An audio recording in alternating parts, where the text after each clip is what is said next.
En la oportunidad, el Consulado General del Perú en Paterson se honra en presentar, en el marco de su programación de coloquios por el Bicentenario, a la distinguida doctora Natalia Sobrevilla Perea, licenciada en la Universidad Católica del Perú y doctorada por la Universidad de Londres.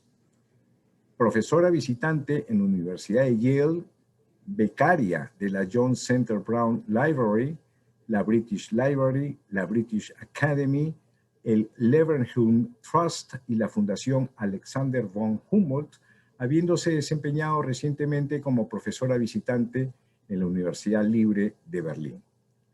La doctora Sobrevilla Perea, académica e investigadora por excelencia, ha llevado a cabo una serie de proyectos de digitalización de fuentes primarias que incluyen colecciones de periódicos de Ayacucho, Cajamarca, Huancavelica, Lambayeque y Tacna, con el patrocinio del programa de archivos en peligro de la Biblioteca Británica y la colección del Centro de Documentación e Investigación del Lugar de la Memoria. Su obra bibliográfica incluye Andrés de Santa Cruz, caudillo de los Andes, The Rise of Constitutional Government in the Iberian Atlantic World, The Impact of the Cádiz Constitution of 1812, de la que es coautora, artículos sobre temas de historia, política, social y militar de los Andes en el siglo XIX, siendo su más reciente obra Los inicios de la República Peruana, viendo más allá de la cueva de bandoleros. La doctora Sobrevilla enseña en la Universidad de Kent, donde tiene la Cátedra de Historia Latinoamericana desde el 2007. En esta oportunidad, la doctora nos hablará sobre repensar el Bicentenario, en el marco del programa que organiza este consulado sobre los coloquios del Bicentenario. Mi distinguida doctora, tiene usted la palabra. Muchísimas gracias. Quería comenzar agradeciéndole al señor Iván Solari Calvo del Consulado Peruano en Paterson, en Nueva Jersey, por la invitación y por todo su equipo para hacer las coordinaciones del caso, para invitarme a compartir con ustedes un tema que viene a ser muy del momento y que viene a ser estar en la mente de todos, que es la celebración del Bicentenario. Y yo di como título para la presentación de hoy, Repensar el Bicentenario, porque me parece que estamos en un momento en que nos podemos empezar a preguntar qué es lo que estamos celebrando. La gran fecha central en la celebración de las fiestas patrias peruanas es la proclamación de la independencia por José de San Martín el 28 de julio de 1821. Y esa es la fecha central de nuestras fiestas patrias y de nuestra celebración como nación. Pero una de las excusas que nos presenta el Bicentenario es la posibilidad de ponernos a reflexionar sobre qué significa esta fecha dentro de un proceso mucho más largo y complejo que fue la Guerra de la Independencia. Es decir, nosotros recordamos este hito, este momento, como uno muy particular. Recordamos las palabras mismas que dijo José de San Martín en las 4 plazas principales de la ciudad de Lima. Recordamos la ceremonia que él impuso con un Te Deum, con una celebración de revista de tropas, que es lo que nosotros ahora celebramos el día 29 de julio. Y además es el momento en que nos acogemos, nos aferramos a nuestros principales símbolos patrios, que también son parte del arsenal que desplegó San Martín en la independencia. El pabellón nacional, que por supuesto ha tenido ciertas variaciones, desde el primero que imaginó San Martín al llegar al Perú en septiembre de 1820, la escarapela blanquirroja, el himno nacional. Todos estos símbolos son los que nosotros repetimos todos los 28 de julio. Incluso nos deseamos felices fiestas patrias, y es un momento en el calendario muy importante. Pero si pensamos en el proceso de la independencia, tenemos que considerar que esto fue algo mucho más complicado, que no comenzó un 28 de julio y no terminó un 28 de julio. El 28 de julio fue más bien un evento que se sitúa al medio de un proceso muchísimo más grande. Y además, cuando pensamos en la independencia peruana, tenemos que pensarla en el contexto muchísimo más grande de las revoluciones atlánticas. Tenemos que pensar en la manera en que se va a desmoronar la monarquía hispánica, porque esto va a ser un proceso mucho más largo y complejo. También vemos que, así como nosotros celebramos cada 28 de julio, hay ciertos momentos en que celebramos más o queremos hacer fiestas más importantes. Este bicentenario es una de ellas, son 200 años desde esta proclamación de San Martín en Lima. Pero de la misma manera se celebraron los 150 años en el sesquicentenario durante el gobierno revolucionario de las Fuerzas Armadas, que estuvo a cargo de Juan Velasco Alvarado, y de la misma manera se celebró también el centenario durante la presidencia de Augusto Bernardo Leguía entre 1921 y 1924. Entonces podemos decir que la celebración de la independencia es un ritual que repetimos año a año siguiendo un mismo patrón. Repetimos las ceremonias, repetimos las palabras de San Martín, pues tenemos los símbolos, la bandera, la escarapela, el himno, y hay momentos más grandes, el centenario, el sesquicentenario y ahora el bicentenario, en que más bien tratamos de pensar un poco más sobre de dónde viene esta celebración, por qué estamos tan obsesionados y repetimos constantemente, es el momento del bicentenario, ¿qué cosa es esto que tanto repetimos? Entonces, yo quiero tomar esta oportunidad para repensar qué es lo que estamos celebrando. Y principalmente, como les decía, estamos celebrando este hito de la proclamación de la independencia. Pero ¿cómo llegamos hasta este punto?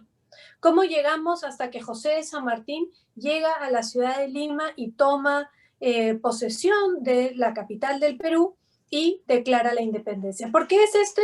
Porque este no es el final de la guerra, sino simplemente un alto en el camino. Y para pensar en eso, como les decía, tenemos que pensar en el contexto mucho más amplio de las revoluciones atlánticas. Y tenemos que retroceder el reloj muchos más años y vemos que particularmente en el sesquicentenario se va a retroceder el reloj hasta la revolución de Túpac Amaru, que se va a dar en 1780 y que va a ser tomada en el sesquicentenario como el momento culminante del deseo de independencia peruana. Túpac Amaru es un cacique de un pueblo en los Andes, en la zona aledaña al Cusco, que tiene una serie de disputas con otros nobles indígenas. Él considera que es descendiente de los incas, los otros nobles cusqueños consideran que no es descendiente de los incas, y después de tener una serie de conflictos con las leyes en ese momento, tratando de movilizar su negocio de arriero, porque él va a transportar mercadería en todo el sur andino, va a eventualmente llegar un momento de rebelión y terminar con con un corregidor, va a haber un gran levantamiento en toda la zona aledaña al Cusco, y la rebelión de Túpac Amaru va a durar entre 1780 hasta 1781, va a tener repercusiones en la zona de La Paz con el levantamiento de Tupac Katari, y también va a seguir durando. Y entonces vemos que no se trata de un espacio únicamente del Perú. Túpac Amaru no está buscando la independencia del Perú como nosotros lo conocemos ahora. Él está buscando cambiar su relación con el rey. Incluso va a hablar de mantener su conexión con el rey, pero pedir un cambio al mal gobierno. El espacio geográfico donde se va a desenvolver la revolución de Túpac Amaru va a ser el sur andino, desde Ayacucho hacia el sur, pero incluyendo también lo que nosotros hoy conocemos como Bolivia. Imaginemos el caso que Túpac Amaru hubiera sido victorioso en su rebelión, el Perú que él hubiera organizado como un imperio incaico o un nuevo imperio incaico hubiera sido muy diferente a la República del Perú que nosotros conocemos hoy. Sin embargo, durante el sesquicentenario, el gobierno de Velasco Alvarado consideró que era muy importante tomar a Túpac Amaru como el inicio de la búsqueda por la independencia peruana. ¿Por qué? Porque uno de los debates más grandes que se ha dado desde el inicio de la creación de la República Peruana fue sobre por qué los peruanos demoraron tanto en obtener su independencia. ¿No querían ser independientes o debían su independencia a la participación de fuerzas externas, de ejércitos venidos del Río de la Plata y de Chile y luego de Colombia? Había un conflicto sobre esto. Entonces se esbozaron dos respuestas ante esta acusación que los peruanos no querían ser independientes. Una de ellas es retroceder a Túpac Amaru y considerar que este es el origen del deseo de los peruanos de ser independientes, y el otro es encontrar otros precursores como Juan Pablo Vizcardo y Guzmán, que escribe la carta a los españoles americanos, es un jesuita que ha sido expulsado del Perú y empieza a escribir sobre la necesidad de pensar el Perú como una patria americana. Se piensa en otros precursores que buscan la independencia antes de la llegada de San Martín y, bueno, posteriormente de Bolívar. Esa es una de las estrategias. La otra es, desde algunos espacios académicos más contestatarios, decir que no, que los peruanos no querían ser independientes y que esto era un problema y que por eso tenían que venir otras fuerzas externas. Sin embargo, lo que no se ha planteado es que existían muchísimas personas en el Perú que hubieran querido seguir manteniendo una conexión con la monarquía hispana, que tenían una ambición de mantenerse ligados a España de una manera como, digamos, Canadá. Cuando se da la guerra de independencia de los Estados Unidos, son las colonias británicas en América del Norte que van a levantarse en contra del rey en Inglaterra. Pero no todos van a estar de acuerdo con ser independientes. Y aquellos que son derrotados y que son lealistas, que han sido leales al rey, van a emigrar a lo que es hoy Canadá, fundar las ciudades de Toronto y movilizar a todo este grupo. Y va a ser posible crear un espacio para los realistas, para los que han sido leales en América del Norte. Y de alguna manera, muchos en el Perú hubieran querido que esta sea la opción. Ellos se consideraban parte de esta monarquía hispana. Lima, que era la capital virreinal más importante de América del Sur, mantenía una cercanía muy grande con el centro del imperio, que era Madrid. Ahora, la rebelión de Túpac Amaru también va a coincidir con un momento muy importante de cambio, que son las reformas borbónicas. Y durante las reformas borbónicas, que van a ser de varios tipos, van a ser económicas, van a ser militares, pero también van a ser administrativas, se van a crear nuevas estructuras administrativas. Y el virreinato peruano va a dejar de ser el único virreinato en América del Sur. Y se van a crear dos virreinatos nuevos durante este momento de las reformas borbónicas. En el norte se va a crear el virreinato del Nuevo Reino de Granada, en lo que es más o menos hoy Colombia, y esto se va a hacer en 1730 y va a separar toda la parte del norte del Perú del sur. Pero va a quedar todavía una estructura de audiencias, la audiencia de Quito, que ha sido cercana al Perú, pero bastante independiente del Perú también, va a estar administrativamente bajo la nueva organización del virreinato del Nuevo Reino de Granada. En 1776, solamente 4 años antes de la rebelión de Túpac Amaru y el mismo año de la declaración de independencia de los Estados Unidos, se va a crear el virreinato del Río de la Plata, con capital en Buenos Aires. Y esa va a ser una nueva escisión del virreinato peruano y una nueva creación de un espacio administrativo muy grande, y que además va a cercenar el espacio tradicional del sur andino, justamente que se dividía alrededor del lago Titicaca. Y algunos de los territorios que son ahora parte de la República Peruana, como es Puno, van a ser parte de este virreinato del Río de la Plata. Entonces, esto va a traer una serie de disrupciones muy grandes en el periodo de las reformas borbónicas. Y de la misma manera que la audiencia de Quito que ha sido bastante independiente, se va a encontrar de una manera incómoda entre el nuevo virreinato del Nuevo Reino de Granada y el virreinato del Perú, la audiencia de Charcas, que también es muy antigua y que se encuentra entre el virreinato del Río de la Plata y el virreinato del Perú, también se va a posicionar en un lugar incómodo entre estos dos nuevos virreinatos borbónicos y el virreinato tradicional del Perú.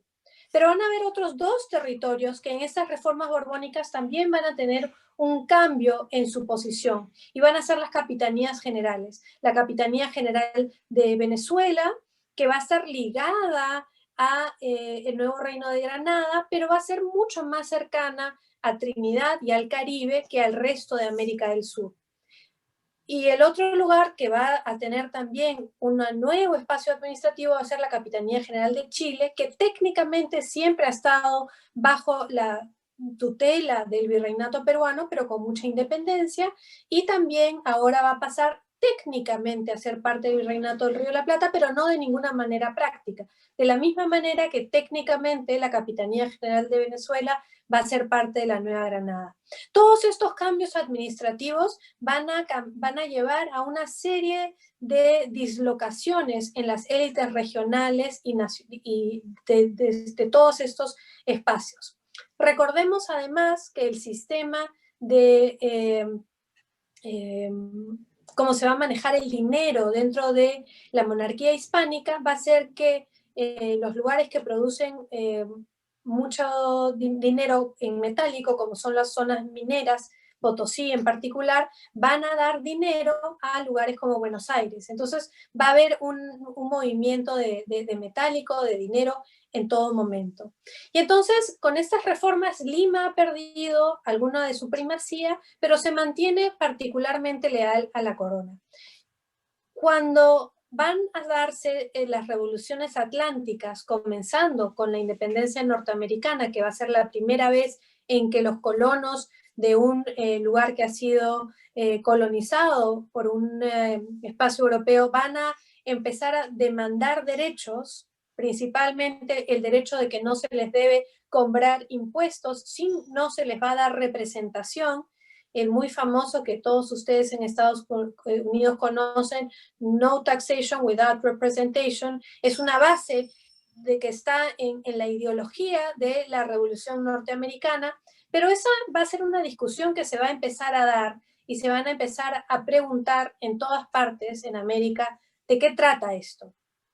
Este va a ser un gran momento revolucionario que va a terminar, como decía, en la creación de los Estados Unidos, que como todos ustedes conocen es un proceso también con 13 colonias que luego se van a ir expandiendo a convertirse en lo que son los Estados Unidos el día de hoy, con las personas que han seguido siendo leales al rey destinadas a Canadá, donde pueden seguir siendo súbditos del rey. En el caso de estas revoluciones atlánticas, van a ir tomando fuerza cuando van a saltar Europa y va a ser justamente la Revolución Francesa, 1789, en que va a darse un nuevo impulso con una nueva serie de ideas sobre la estructura de los estados, sobre la representación y sobre las ideas de la igualdad, la fraternidad y la libertad. Y una de las cosas más importantes que suceden con repercusión en América en la Revolución Francesa va a ser el fin de la esclavitud, que va a impactar directamente a la principal colonia francesa en el Caribe, que es Haití, que va a declararse el fin de la esclavitud y va a darse una rebelión también cuando eventualmente Napoleón va a tratar de tomar control una vez más sobre Haití. Y entonces en los Estados Unidos se organiza una constitución para 1787, en 1791 se da la constitución de la Primera República Francesa, pero en Haití se va a dar una nueva posibilidad porque estos esclavos que se van a levantar van a lograr organizarse y expulsar a las tropas de Napoleón y declararse independientes en 1804. Y entonces van a existir en América dos modelos de independencia. El modelo norteamericano, donde los estados del norte y los estados del sur han llegado a un compromiso un poco incómodo sobre la esclavitud, pero la esclavitud se mantiene en algunos estados y no en otros.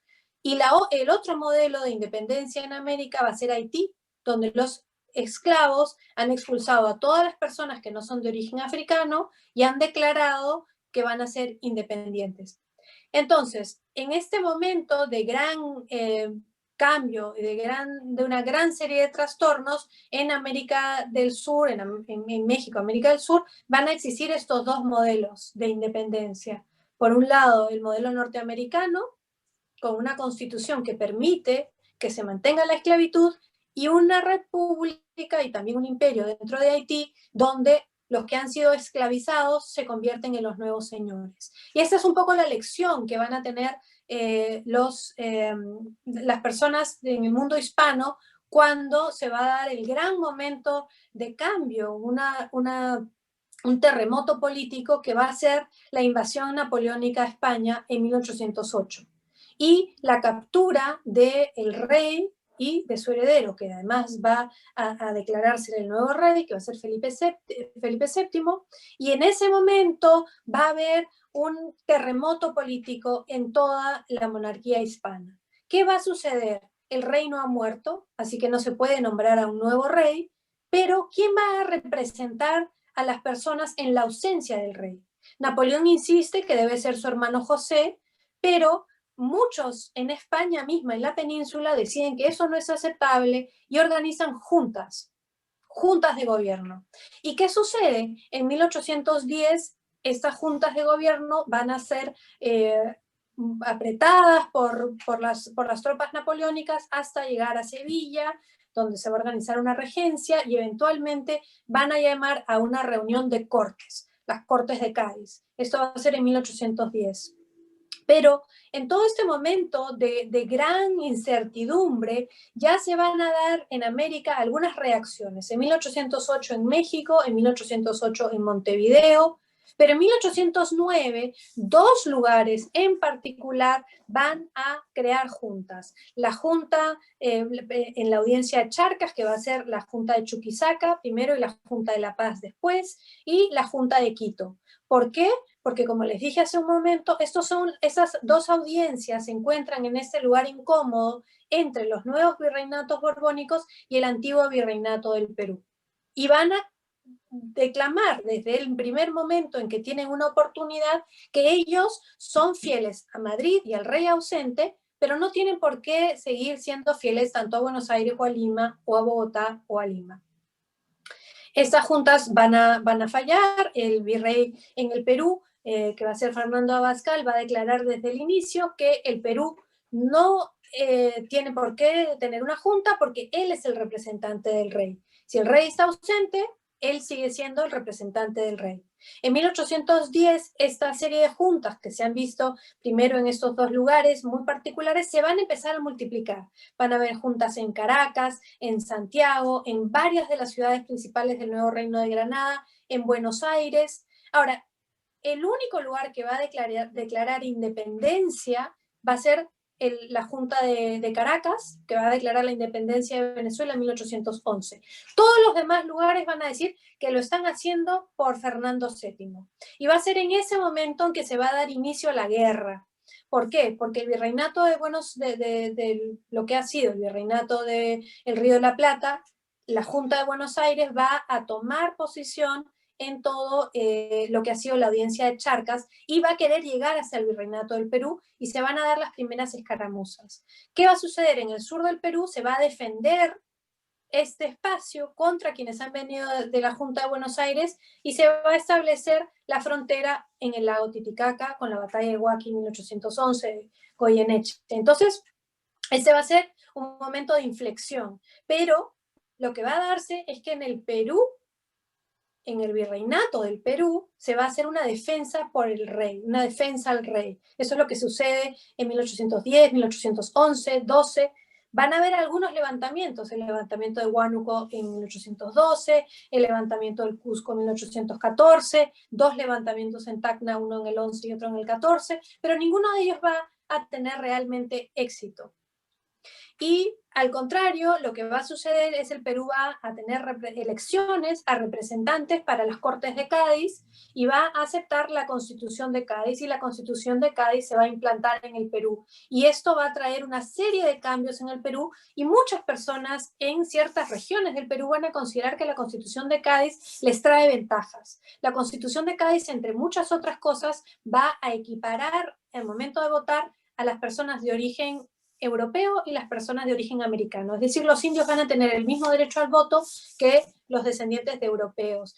Y entonces esto va a cambiar la dinámica de manera muy interesante en el Perú, y va a haber realmente un deseo por muchas de las provincias en el Perú por mantenerse cercanas a la monarquía hispánica y a este proyecto liberal, porque es un proyecto liberal de la Constitución de Cádiz. Pero ¿qué sucede? Al terminar las guerras napoleónicas en 1814, Fernando VII regresa al trono y decide que la Constitución de Cádiz debe ser abrogada y debe desaparecer. En este momento organiza una gran expedición al mando de quienes han participado en las guerras napoleónicas para ir a América, y van a ir a el norte de Sudamérica, al nuevo Reino de Granada, a Venezuela, y van a retomar en un proceso que se conoce como la Reconquista. Obviamente en el Perú sigue estando en el poder el virrey, no ha habido ningún cambio, y entonces se mantiene todo con mucha estructura. El virrey Abascal va a mandar tropas de reconquista a Chile en 1814, y también van a tomar una vez más control sobre todo el espacio de lo que ha sido la Capitanía General de Chile. Pero no van a lograr hacer esto en el Río de la Plata. Van a, en cambio, tener que enfrentarse a una nueva declaratoria de independencia en Tucumán el 9 de julio de 1816, donde donde se va a declarar la independencia de las Provincias Unidas de América del Sur. Es decir, que tienen una ambición muy grande y que están abiertos a que se haga algo como, digamos, los Estados Unidos, donde se puedan unir todas las provincias que quieran.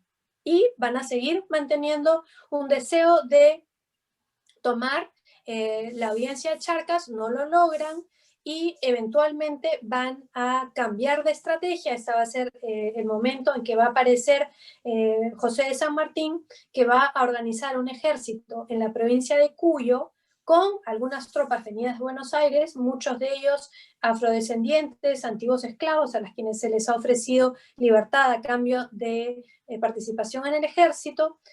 Algunos de los emigrados que han salido de Chile después de que Abascal ha logrado reconquistar Chile, han salido al exilio a Cuyo, y ahí organiza un ejército San Martín donde va a lograr la independencia de Chile.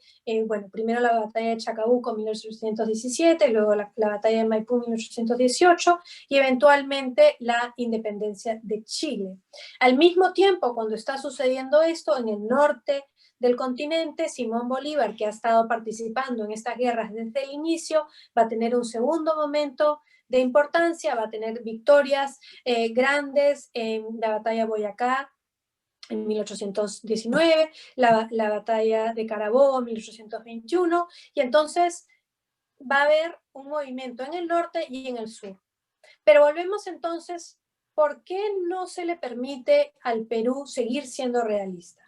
Porque ha sido el centro de la contrarrevolución, y quienes han liberado estos otros lugares consideran que están en peligro si es que el Perú sigue siendo realista. Y esto es algo que se ve particularmente en Chile, porque Chile ha vivido esta invasión desde el Perú en el año 1814, y para el año 1819 deciden que ellos van a financiar a una expedición y una marina. Ellos van a armar toda una marina y van a financiar con expertos británicos, que va a venir Cochrane del Reino Unido, Guise y una serie de marinos, y ellos van a hacer un bloqueo sobre la costa peruana en 1819, y eventualmente van a organizar la expedición libertadora. Ahora, cuando está sucediendo todo esto, en lo que es el Río de la Plata, no se ha logrado organizar un Estado central, y en 1820 se van a dividir las provincias, cada una por su lado. Y en José de San Martín va a dejar hoyo de un posible gobierno central en Buenos Aires. Él tenía un acuerdo con José Martín de Pueyrredón, que habían firmado sobre la expedición libertadora que iba a ser con O'Higgins y Pueyrredón, iban a financiarla. Una vez que en el Río de la Plata se decide que no se va a financiar, San Martín es aclamado por sus tropas y organiza la expedición libertadora solamente con el apoyo de Chile y con los hombres que creen en él y que se suben con él a la expedición libertadora, que va a llegar al puerto de a la bahía de Paracas en septiembre de 1820, al puerto de Pisco, y va a comenzar ahí la guerra de independencia que nosotros recordamos más, el bicentenario que hemos venido celebrando en los últimos 4 meses. Pero, como les digo, esto viene de una situación mucho más compleja y mucho más grande. La misma semana que llega San Martín a la bahía de Paracas, va a llegar la información sobre la segunda implantación de la Constitución de Cádiz. En marzo de 1820, un destacamento de militares que estaban a punto de ser enviados al Río de la Plata se levantan en contra de esta orden y imponen la Constitución de Cádiz por una segunda vez, y la Constitución de Cádiz se va a imponer una vez más en el Perú, en este momento que va a ser muy álgido de confrontación. San Martín va a organizar una expedición que va a subir por los Andes a cargo de Juan Antonio Álvarez de Arenales, con una operación de pinza, él llevando la marina hacia el norte, primero hacia Ancón y luego hacia Barranca, y tratando de movilizar las tropas del virrey, porque San Martín cuenta con tan solo 4.000 a 5.000 hombres, mientras que el virrey tiene más de 15.000.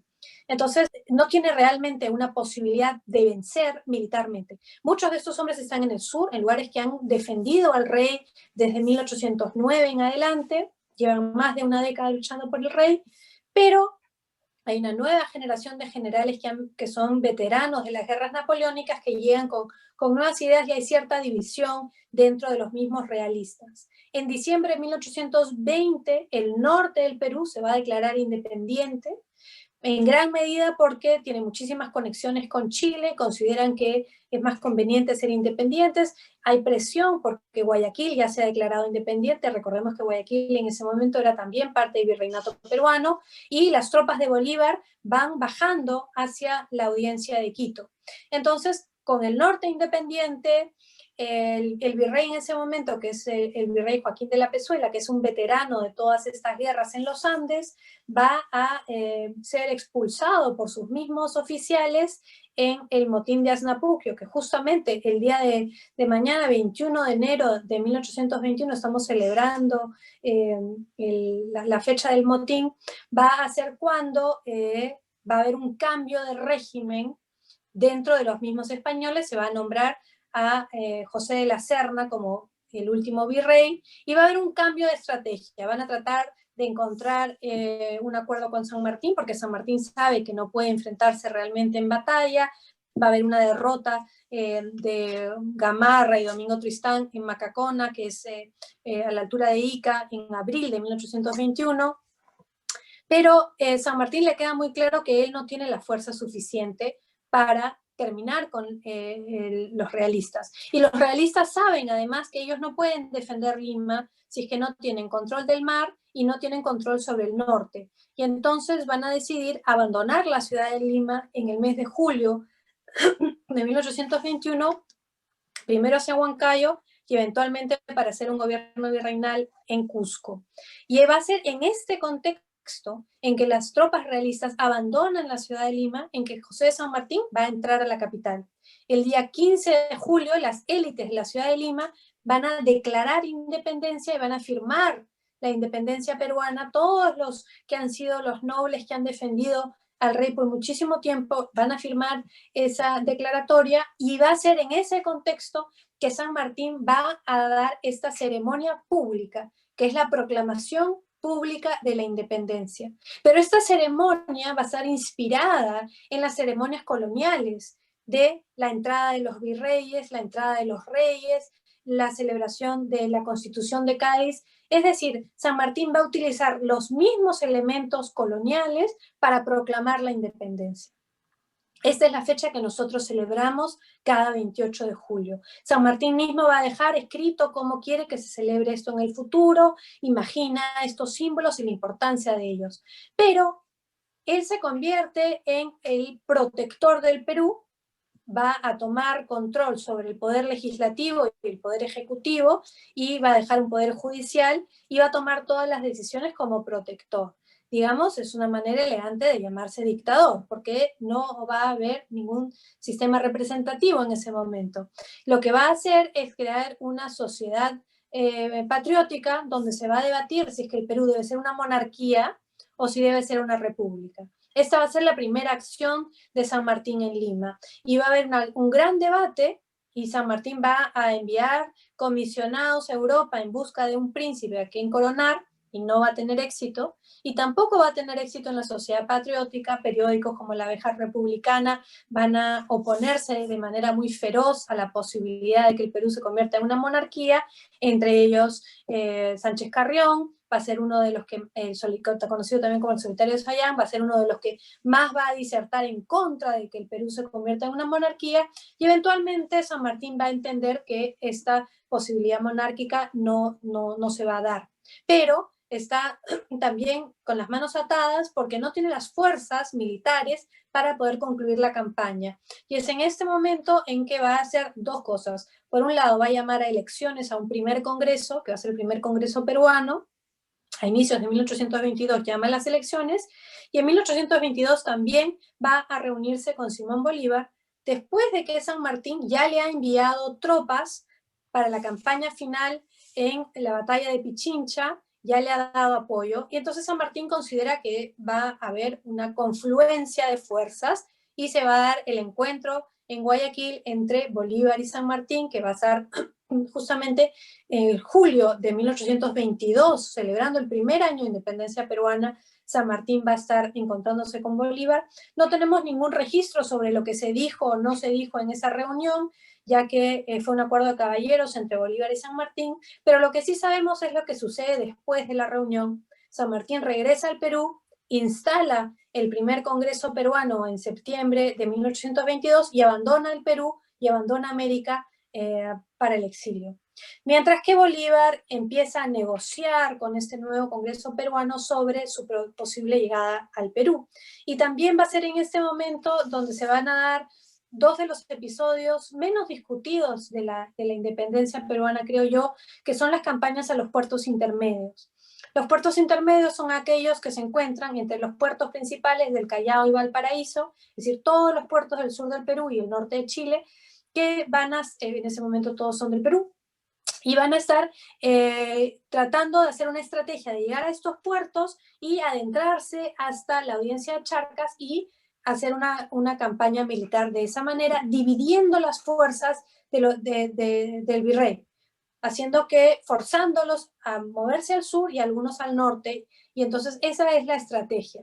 Hay una primera campaña que se va a dar a inicios de 1823 y van a ser dos grandes derrotas en Torata y en Moquegua, y esta gran derrota a inicios de 1823 de la campaña de intermedios va a llevar a que Gamarra y Santa Cruz fuercen como miembros del ejército a que el Parlamento abandone el primer ejecutivo que hacía un triunvirato y que instale como primer presidente peruano a José de la Riva Agüero. Y esto va a ser a inicios del año 1821, en febrero, perdón, 1823, ya estoy en el año 23, y entonces Rivagüero va a ser instalado como presidente, va a llegar dinero de un empréstito que se ha tomado en Londres y se va a organizar una segunda campaña de intermedios. Ahora, para que estas campañas sean exitosas, requieren del apoyo de Bolívar, que ya ha enviado primero al general Paz del Castillo y luego a Sucre con tropas, y requiere que estas tropas vayan a empujar a los realistas para que puedan avanzar por el sur. Santa Cruz y Gamarra van a estar presentes en la segunda campaña de intermedios. Santa Cruz va a tener una gran victoria en la batalla de Cepita, en las alturas, pero eventualmente van a dispersarse. Gamarra va a estar en Oruro, él va a estar en La Paz, van a perder las tropas y los realistas van a lograr desarmar la segunda campaña de intermedios, y este va a ser un nuevo problema, porque además va a hacer posible que José de Canterac, que está con tropas al borde de la ciudad de Lima, logre tomar la ciudad de Lima en junio de 1823. Y entonces nos encontramos que el primer año después de la independencia, en el 22, San Martín está negociando con Bolívar. El siguiente año, el 23, el Perú se encuentra, la nueva República Peruana se encuentra totalmente dividida, porque José de la Riva Agüero va a llevar a parte de los representantes a Trujillo y va a establecer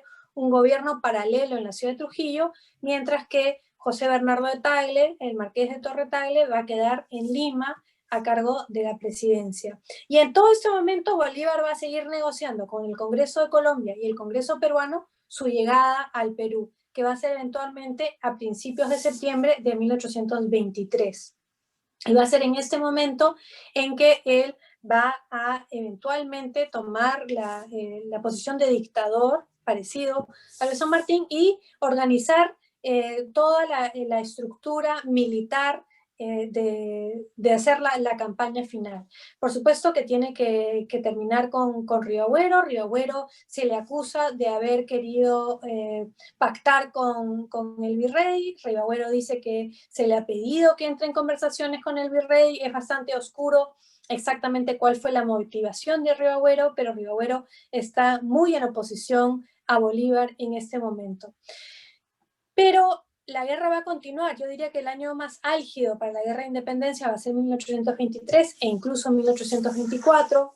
En 1824, a inicios del año, va a haber un levantamiento porque Bolívar va a movilizar todas sus tropas al norte del Perú, va a establecer un cuartel general en Cajamarca y está convencido que la única manera en que van a derrotar al ejército español, al ejército realista, va a ser en altura, porque los Andes han permitido una protección muy grande al virrey que está en el Cusco, y entonces Bolívar quiere deshacerse de eso. Pero ¿qué sucede? El Real Felipe, que en ese momento está protegido principalmente por algunos de los hombres que todavía quedan, que han venido desde Buenos Aires, que están totalmente en contra de la posibilidad de ser enviados al norte para esa nueva campaña, se van a levantar en el Real Felipe y le van a entregar el Real Felipe a los realistas. Y esto va a ser un cambio, una vez más, muy importante. Va a haber un nuevo momento en que los realistas van a tomar también la ciudad de Lima, y muchos de quienes han sido los primeros signatarios de la independencia peruana, personajes muy reconocidos, entre ellos Torre Tagle, van a tomar refugio en el Real Felipe en el año 24 con los realistas. Entonces vemos que estas indecisiones son también debido a las circunstancias, a unas circunstancias tan cambiantes, tan variables. Eventualmente, en agosto de 1824, el 9 de agosto, se va a dar la batalla de Junín, en las Pampas de Junín, donde en 45 minutos, en una cabalgata donde no se va a disparar un solo tiro, van a vencer las tropas patriotas y van a seguir hacia el sur a dar cada vez más empuje en contra a las tropas del virrey. Pero va a coincidir el fin del periodo de la Constitución de Cádiz y una división también dentro de las tropas del virrey, donde Pedro de Olañeta se va a declarar a favor del rey en contra de la Constitución y va a renegar de su conexión con la Serna. Y entonces esto va a forzar a la Serna a dividir sus tropas y a tener menos fuerza a la hora de enfrentar la campaña final en Ayacucho. Bolívar no va a estar presente en Ayacucho porque va a haber vuelto a la ciudad de Lima buscando tomar la ciudad de Lima, que es lo que logra, y eventualmente va a ser Antonio José de Sucre, la mano principal de Bolívar, quien va a vencer en la batalla de Ayacucho el 9 de diciembre de 1824, después de la cual se va a dar la capitulación de Ayacucho. José de la Serna está herido, así que la capitulación la firma José de Canterac, y va a ser el fin oficial de la Guerra de Independencia. Entonces, como vemos en este largo recuento de muchísimos eventos que he venido a traer a discusión, vemos que el 28 de julio es solamente un pequeño momento dentro de una trama muchísimo más compleja.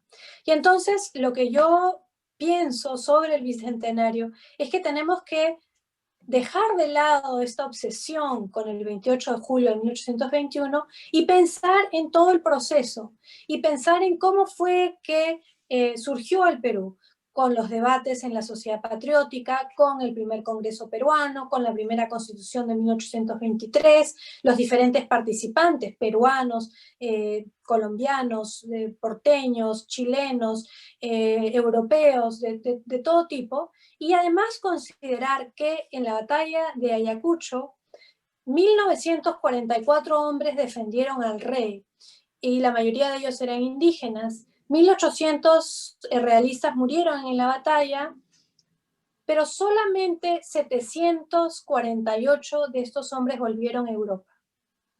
Es decir, que de estos 1944 hombres, una minoría muy pequeña eran europeos. La mayoría de quienes defendieron al rey en Ayacucho eran americanos. No solamente del Perú, algunos regresaron hasta la provincia de Salta, regresaron a muchas partes del continente. Pero lo que vemos es que la independencia del Perú se enmarcó en un proceso muy complejo de separarse de la monarquía hispánica y que fue en este proceso complejo en que se fueron creando repúblicas. La República de Chile, la República de Colombia, que en ese momento, nosotros ahora la llamamos la Gran Colombia, pero Bolívar imagina una unión entre el nuevo Reino de Granada y Venezuela y la Audiencia de Quito como una República de Colombia.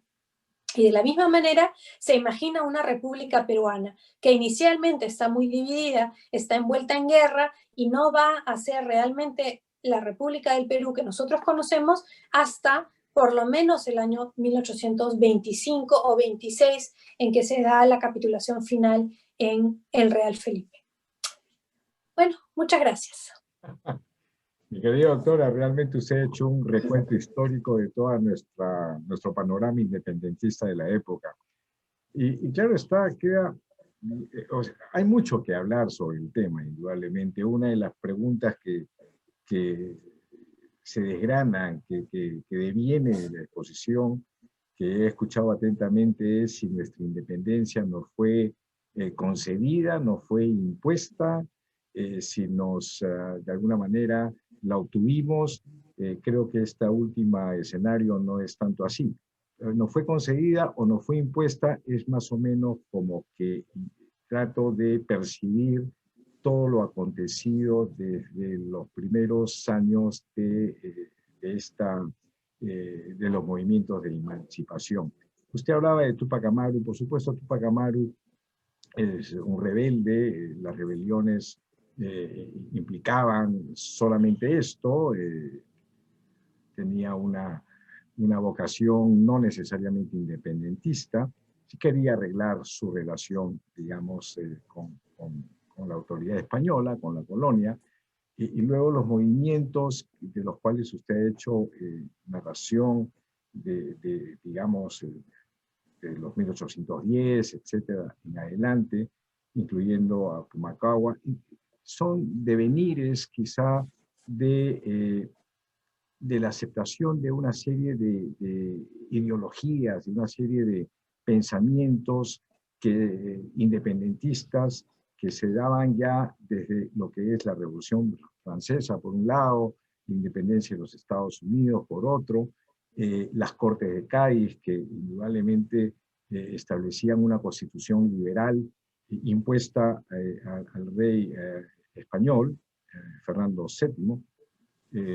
Y claro, todo esto repercutía en América. Y el centro del virreinato español en América, digamos, el virreinato del Perú, quizá había muchas contradicciones entre los liderazgos del momento como para optar por una corriente independentista, y es por eso que quizá debemos asumir que desde el extranjero, y como usted bien lo ha mencionado, si se percibía que el Perú todavía concentraba fuerzas españolas, la independencia o los movimientos de independencia en otros países se veían peligrar. Ese es un comentario suelto que le quiero hacer, pero creo que de alguna manera hay puntos de coincidencia con lo expuesto por usted.